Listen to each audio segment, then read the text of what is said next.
Right, so here's the first example from section 12.6.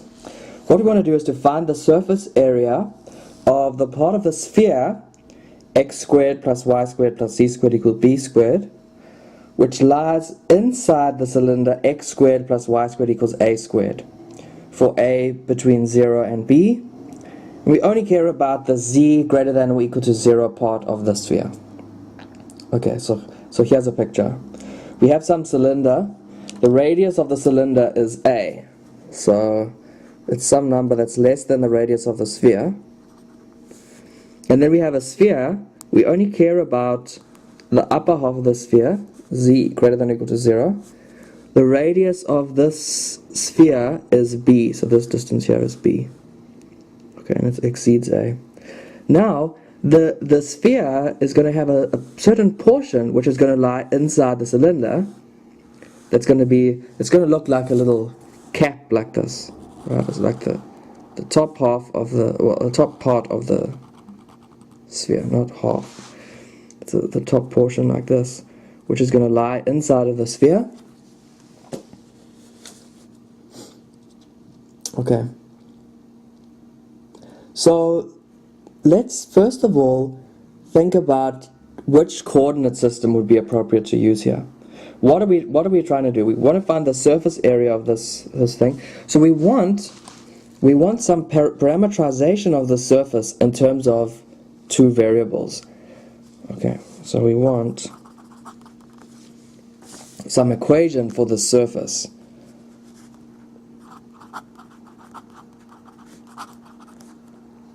For this, let's call the surface capital S. We want an equation for surface S.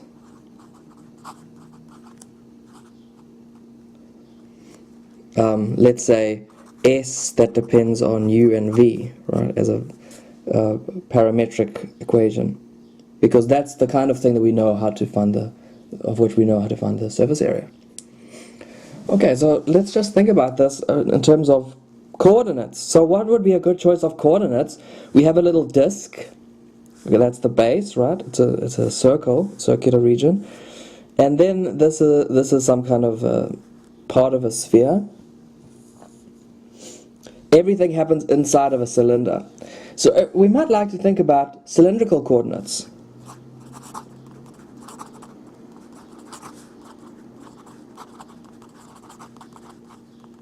Remember, cylindrical coordinates are r, theta, and z. So if we write down the equation of the sphere in cylindrical coordinates, that's this equation, then what does it look like? It's x squared plus y squared plus z squared equals b squared. But x squared plus y squared is r squared. So it's r squared plus z squared equals b squared. In other words, z, well, we only care about z greater than or equal to 0. So when we take the square root, we just want to take the positive square root. It's b squared minus r squared. That's what z is. Okay. So what we've done is, for the surface, we have an equation for the surface, just relating z and r. So this is like the z component of S. So what should we use for our x and y components? What is a natural choice of variables for our x and y components?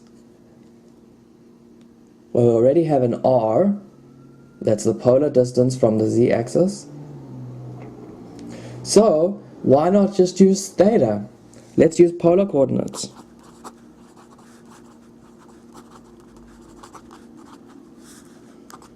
R theta as our parameters. So then our function is a function of r and theta. What is x in terms of r and theta? That's going to be the x component of this thing. Well, x equals, we need to describe the x and y values are going to vary over this the circular region that we're going to project into the xy plane. So to describe the circular region, x ranges over r cosine theta, and y ranges over r sine theta. And then z equals b squared minus r squared. Okay. Maybe I said this incorrectly. I mean, you don't really have to worry about this domain. We're just expressing the x, y, and z components of the surface in terms of r and theta. And x is always r cosine theta, y is always r sine theta, and then z, well, z is determined in terms of r and theta by the equation of the surface, which we calculated before. So now we have this, it's just a very straightforward algorithmic procedure to compute the surface area. As we know, the very first thing to do is to find the direction, the derivative in the direction of one of the variables here. So let's take the r derivative. That's going to be cosine theta I plus sine theta j. And then here, when we take the derivative of the square root, we have to use the chain rule. So the derivative of the outside function is raising this stuff to the half. So we get a half times this stuff to the minus a half. And then we have to take the derivative of the inside function, and that is minus 2r. And of course here we evaluate the outside function at the inside function. Okay. Then we also need to know the theta derivative, because we're going to take, remember, we put a grid on this thing, we put a grid on the surface, and we approximate the area of, we approximate the area of each of the little blocks by the area of the tangent plane. Right, that's what we do here. We approximate this by the area of the tangent plane, and to compute that we want to take the cross product of these two. So let's take the theta derivative. We get minus r sine theta in the I direction, plus r cosine theta in the j direction. And then this last function doesn't depend on theta at all, so its derivative is 0 in the theta direction. Now we want to compute SR cross S theta. So that's IJK. So this is SR is cosine theta, sine theta, and then if we simplify this, the j component, the 2's will divide out. We have minus r over the square root of the other stuff. Minus r divided by the square root of b squared minus r squared. And then for theta, S sub theta, it's minus r sine theta, and then r cosine theta, and finally 0. So if you compute this determinant, in the I direction, we have sine times 0, which is 0, minus negative r over square root of b squared minus r squared times this. So the minus minus gives you a plus. R times r is r squared cosine theta over the square root of b squared minus r squared in the I direction. In the j direction, cosine theta times 0 minus, well, first of all it's negative j, but it's minus is plus, and then minus is also plus. So this is plus r squared sine theta over the square root of b squared minus r squared. That's in the j direction. And finally in the k direction, we have cosine theta times r cosine theta minus r sine theta times sine theta. So that's r cosine squared theta plus r sine squared theta, which is just r, but let's write that out. So r cosine squared theta plus r sine squared theta, and that simplifies to just r. You can take out an r as a common factor, and cosine squared plus sine squared as well. Okay, so this is our cross product, and remember in the formula that we computed for the surface area, we have to take the magnitude of this cross product, and then we take dr d theta. Okay, a subtle point here. This is just du dv. So if our variables are r and theta, this will just be dr d theta. There won't be an extra r factor. It'll just be dr d theta.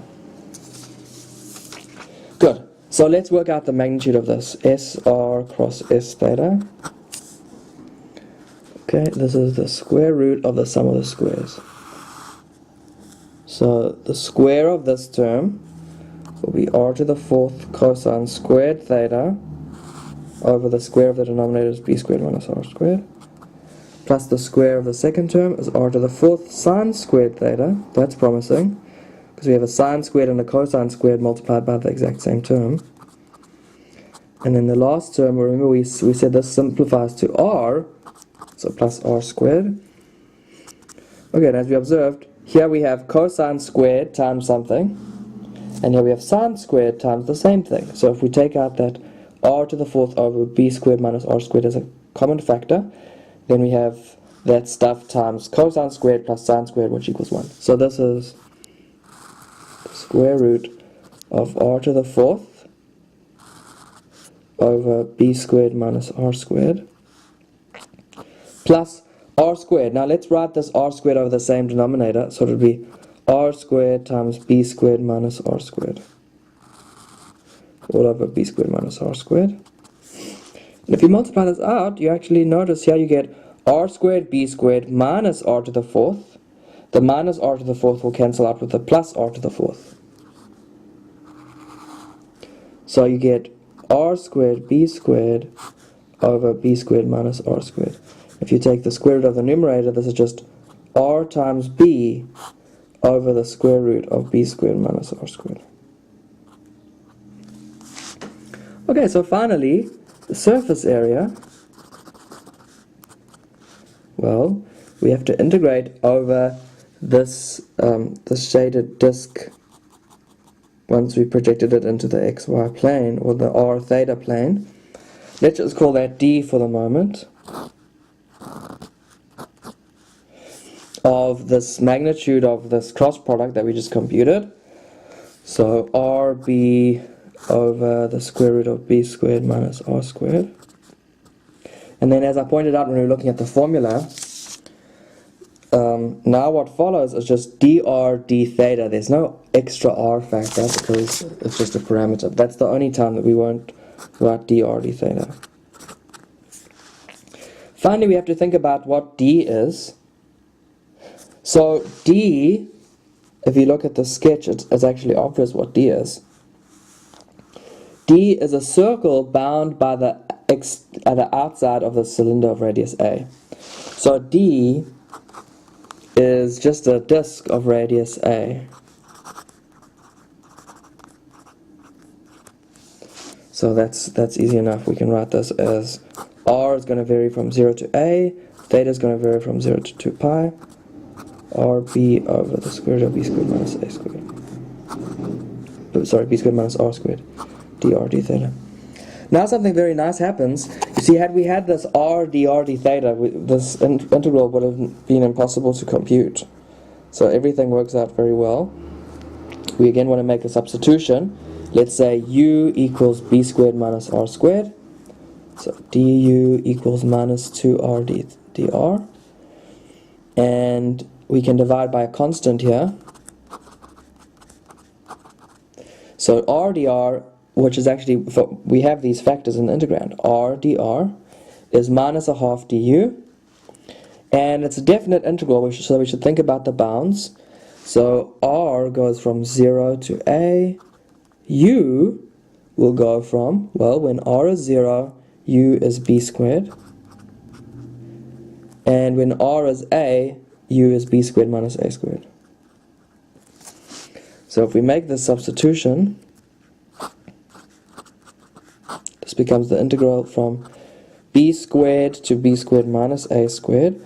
The r dr becomes minus a half du.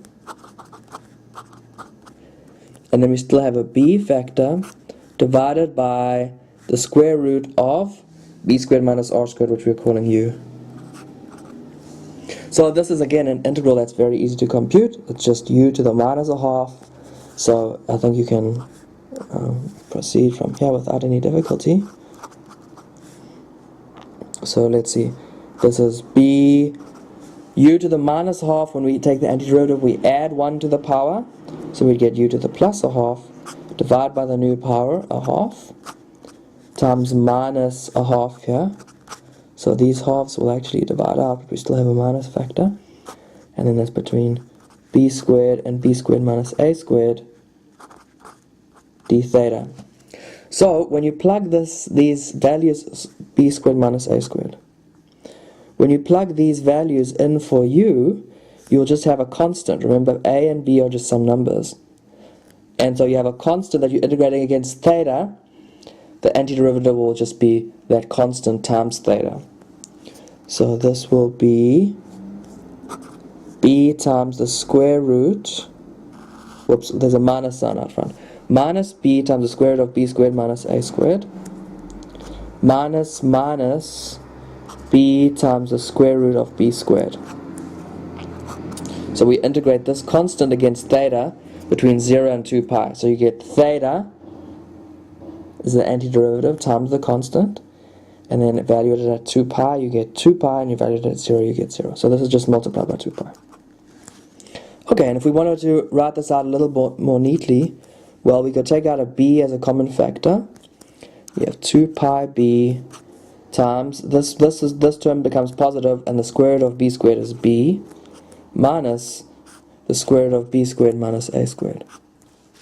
Because b is larger than a, and a is larger than 0, so this quantity is smaller than b, so you get some positive answer, which you must do. So that's an important check. Make sure that the answer that you end up with is positive when you're calculating surface areas and volumes as well. Okay, so that's it.